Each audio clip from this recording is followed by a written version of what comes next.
Some things money can't buy, everything else it can. Part 8. Saving money. Now, if you want to have more money, the first thing I would advise to you is that you come to the conclusion that you must spend less than you earn, save, and invest more money. Focus on one thing, Jim. If you concentrate on too many things at once, it is hard to focus on what is important. Better spending habits and saving methods take practice and work. Without self-discipline in regards to spending and saving, your chances of becoming wealthy someday is highly unlikely. On the other hand, with much discipline you can become very wealthy. You must start somewhere, you can't finish what you haven't begun. You must learn to take things step by step, day by day, while knowing the larger outcome of the situation. There are several things you can do for starters to save money, like eating at home, using coupons, only driving when necessary, saving change, and giving up a bad habit or two. It does help to spend less as well. You don't need 10 televisions, 15 rooms, or 7 bathrooms when you only have one person living in the household. You don't need to wear luxurious diamonds and jewels to feel wealthy or successful. You can live simply and comfortable. You could use savings tactics like the $5 per week challenge, where you save $5 per week for 52 weeks. You end up with $260. You could do the dollar challenge, where you save $1 the first week and an additional dollar every week for a particular amount of time. You can really add up your money fast with this method, especially if your increments are daily instead of weekly. You can shop at lesser quality grocery stores, appliance stores, and electronics stores. You can buy second-hand goods online from sites like Facebook Marketplace or Craigslist. You could also take up a secondary source of income here by buying and flipping products on both Facebook and Craigslist.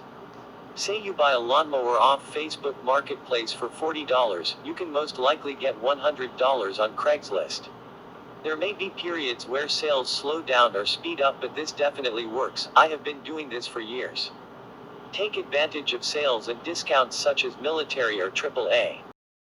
When traveling across the globe or even just across America, you can really save a lot of money if you utilize discounts like military and AAA. I also like to use hotel applications on the Android marketplace because you can get unused hotels for bottom dollar price. I just used this tip myself when my mother and I traveled to South Dakota, Wyoming, Nebraska, Colorado, and back to Iowa.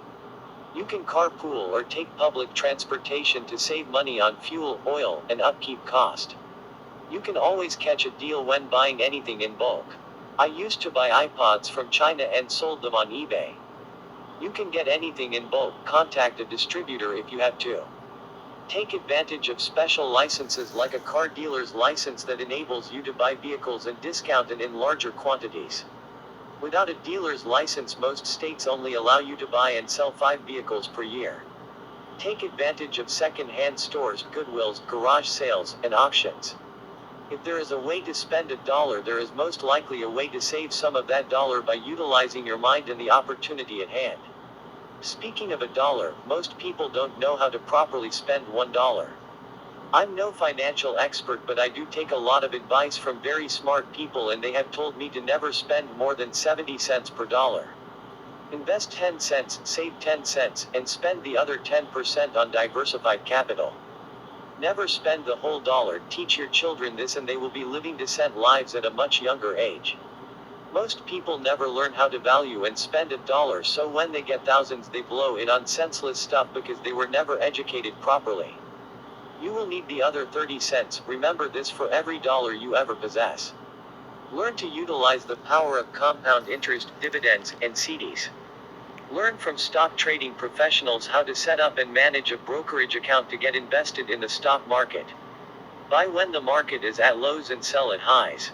During recessions and depressions are the best time to buy stock.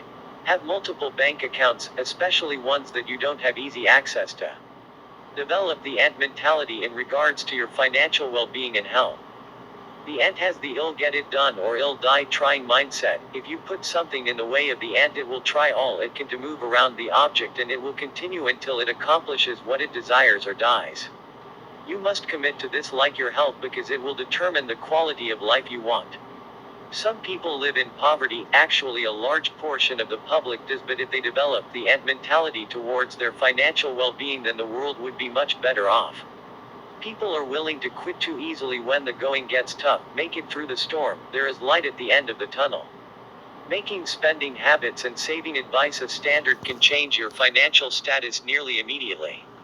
Record all of your spending for an entire month and see which things could potentially be eliminated from the list. Do this every month and continually improve your list. Tony Robbins said, "Don't ever give up." I say never. You can accomplish your financial goals if you're committed and willing to learn what it takes.